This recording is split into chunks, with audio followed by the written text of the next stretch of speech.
Hey, Ave, let's do one more, and then I probably need to stop doing this for like a week or so to focus. I'll call you once a day, you and Abs, but other than that, I need to stop documenting stuff and just. Um, I know what I want to do while I'm here this week, and I know what I need to do for myself this weekend. There's a ceremony at Joshua Tree that I'm going to. And then after that, I don't know. But I just wanted to tell you, since we're able to communicate this way, it's almost like a radio show or something, right? Like, well, I'll explain what radio actually is, other than like 96.5 another time. Um, God gave us.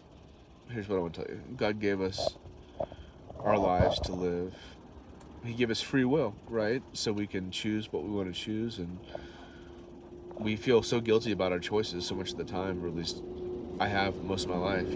Just no matter what choice I make, I always feel guilty. Sometimes I'm guilty as I'm making the choice before I make it. That's so crazy. Why do we have to feel guilty all the time? I mean, if we make a mistake, just make amends and say you're sorry. But guilt and shame will really kill you. And I mean, there's a lot of science behind that too. A lot of evidence that shows that, like, and there's an author named Brene Brown, and I had her for a class in grad school. She's a cool chick. Now she's like friends with Oprah, and a big baller. But she talked about guilt and shame, and like we got to get rid of them. Like they don't serve any purpose. They just give us stress, and we die younger. That's why I'm so much happier and healthier, because I'm getting rid of that stress and that shame and that blame and that self-doubt and all that stuff. You love God, so all you got to do is love yourself and just like trust yourself. And when you hear that little voice, people say, oh, you're crazy hearing voices. What?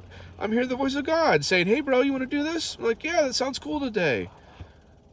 And so, yeah, I guess I'm just a street preacher in California half the year, and in Houston, or, near y'all half the year. And so this is the last thing I'll say. Like, my plan is like this, in October and November, I'll see y'all before then, obviously, but to move back to probably Conroe, because I assume that Mom will have moved in. Y'all have moved in with Michael and his family by then. It'll happen this year or next year. I think it'll happen this year though. So what I want to do is go get my dad from Florida in like October, and like drive all his stuff and get him and me a big trailer in Conroe, and he can take care of the dogs and cats when I'm not here, and I can go do what I do. And that way he's close to Jason, John David, Uncle John David. He's close to y'all too. And so y'all will be living near. I mean, I think Michael lives in Kingwood, right? So that's near Atascocita. So you'll be close to Bonka and Gigi. I'll be close to y'all. You'll be close to Jace and Uncle John David, and both your grandfathers, right? Gigi and Bonka, but also Poppy Reynolds. So that's if you want the plan, I think that's the plan for this fall. I'm assuming Mom moves in with Michael this summer. Whatever. It's family. It's time. If I was Mom, I would. If I was Michael, Mom's very pretty. And she's cool. And when you're an adult, you don't like have to date for like 5 or 6 years or whatever. You know who you like, and then you spend time together. And when you know, you know. Heck, I got engaged in 3 days to Jovi, right? So that's the other extreme.